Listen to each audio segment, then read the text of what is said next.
माननीय सांसद कटिहार श्री तारिक अनवर साहब अपने धन्यवाद यात्रा के दौरान बलरामपुर प्रखंड के अंतर्गत तेलता +2 हाई स्कूल में सभा को संबोधित करते हुए अपनी शानदार जीत का श्रेय बलरामपुर की जनता को दिए और धन्यवाद भी दिए। अपने भाषण के दौरान राज्य और केंद्र सरकार पर जमकर हमला बोले, कटिहार जिला का विकास करने का वादा भी किए। और तमाम बलरामपुर के भाइयों, जैसा हमारे साथियों ने कहा आपको कि सही मानों में अगर मुबारक के मुस्तहक कोई आए हैं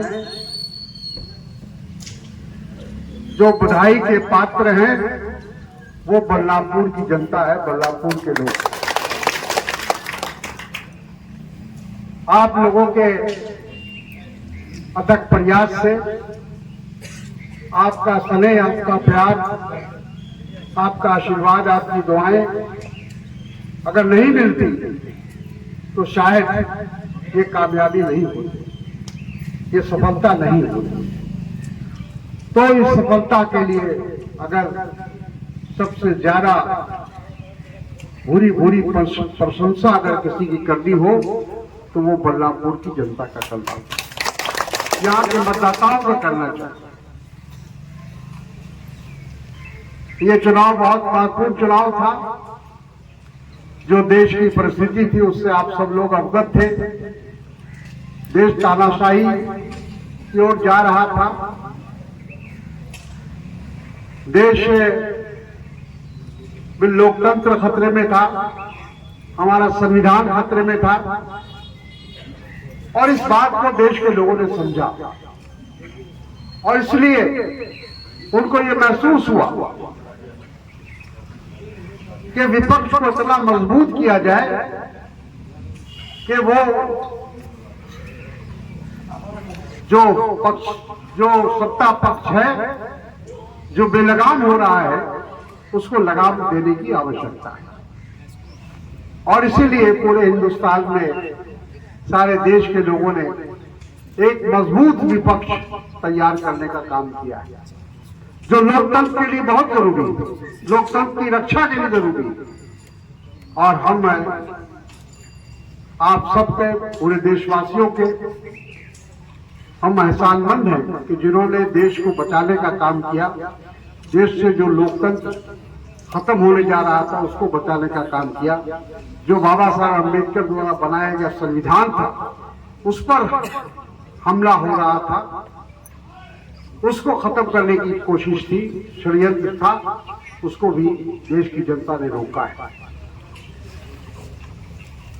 मैं आपको इतना ही विश्वास दिलाऊंगा, हम लोगों का जो ये कार्यक्रम चल रहा है, चुनाव जीतने के बाद पूरे कटिहार जिले में अलग अलग प्रखंडों में, अलग अलग विधानसभा में जाकर लोगों को धन्यवाद देने का कार्यक्रम है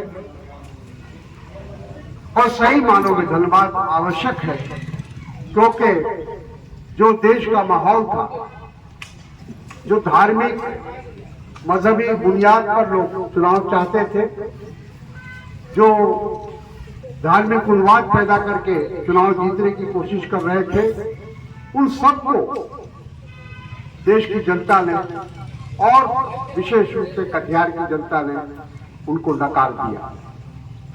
तो ये बहुत बड़ी कामयाबी है।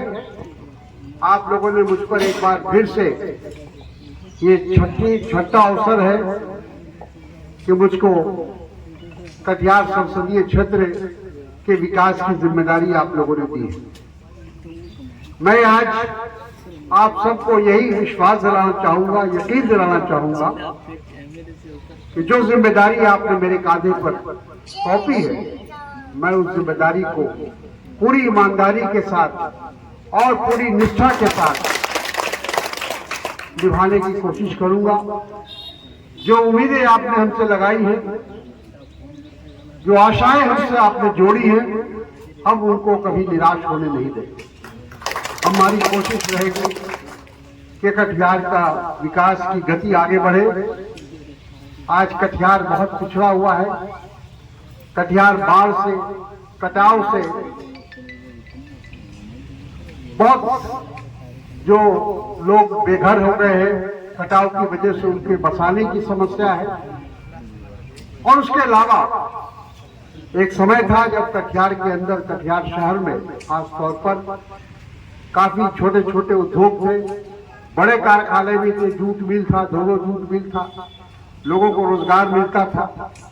लेकिन जब से ये सरकार, केंद्र में मोदी जी की सरकार आई, जूट मिल हमारा बंद हो गया, बेच दिया गया।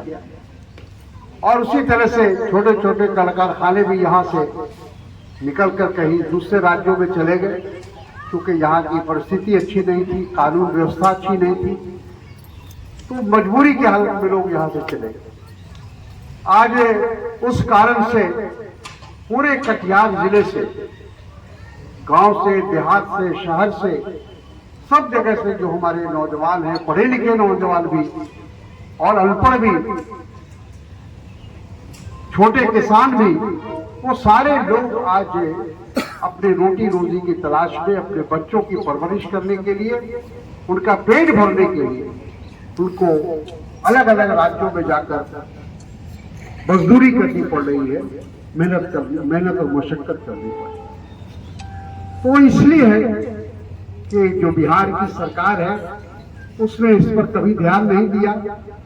17-18 साल से हमारे नीतीश कुमार जी मुख्यमंत्री की कुर्सी पर बैठे हुए हैं, अपने को विकास पुरुष कहते हैं, अपने को सुशासन बाबू कहते हैं, लेकिन हकीकत यह है कि 17-18 सालों में भी बिहार की हालत नहीं बदली, बिहार की तस्वीर नहीं बदली। आज भी बिहार में, आज जो हिंदुस्तान के नक्शे पर हम अगर दूसरे राज्यों से बिहार की तुलना करते हैं तो बिहार एक बीमारू राज्य है। आज सबसे ज्यादा गरीबी है तो बिहार में, सबसे ज्यादा बेरोजगारी है तो बिहार में, सबसे ज्यादा भ्रष्टाचार है तो बिहार में, स्वास्थ्य के क्षेत्र में, शिक्षा के क्षेत्र में, कोई क्षेत्र ले लीजिए, आज सबसे पीछे बिहार है। और इसके लिए कौन दोषी, कौन जिम्मेदार? जिम्मेदार वो लोग हैं जो लोग 17 साल से 18 साल से सत्ता में बने हुए। तो इसलिए आने वाले दिनों में फिर विधानसभा का चुनाव होगा। पूरे बिहार के लोगों को ये सोचना होगा, विचार करना होगा कि अगर हम बिहार को बदलना चाहते हैं, बिहार को एक विकसित राज्य बनाना चाहते हैं, बिहार को एक औद्योगिक राज्य बनाना चाहते हैं, कल कारखाना और लोग यहाँ पूंजी निवेश करें, वैसा राज्य बनाना चाहते हैं, कानून व्यवस्था सही होना चाहिए, उसके लिए जरूरी है कि सही फैसला हो। दुख की बात यह है कि बिहार का जो आज दुर्दशा है उसके लिए सरकार तो जिम्मेदार है ही, लेकिन हम और आप भी थोड़ा जिम्मेदार हैं, क्योंकि हम और आप चुनाव के समय में जाति, धर्म, भाषा और ऐसी तमाम चीजों का ध्यान रखते हैं, लेकिन इस बात की कोशिश कभी नहीं करते कि ऐसी सरकार हमारी बननी चाहिए जो हमारी बुनियादी, जो हमारे सवाल है, बुनियादी मसले हैं, उनका वो समाधान करे, हमारे बच्चों का, आने वाली नस्ल का भविष्य बनाए, मुस्तकबिल बनाए। ऐसी सरकार चुनने का काम हम नहीं करते, हम जज्बात में बह जाते हैं और नतीजा ये होता है कि गलत लोग सरकार में आ जाते हैं, हुकूमत में आ जाते हैं। तो इसलिए आने वाले समय में हम लोग पूरे होश और हवास से इस बात का ध्यान रखें कि हमें एक नई सरकार बनानी, एक नई हुकूमत बिहार में बनानी, ऐसी हुकूमत जो सही मानों में हमारे मसाइल का हल ढूंढे और हमारी जो भी तकलीफ है, दुख है, उसको दूर कर सके।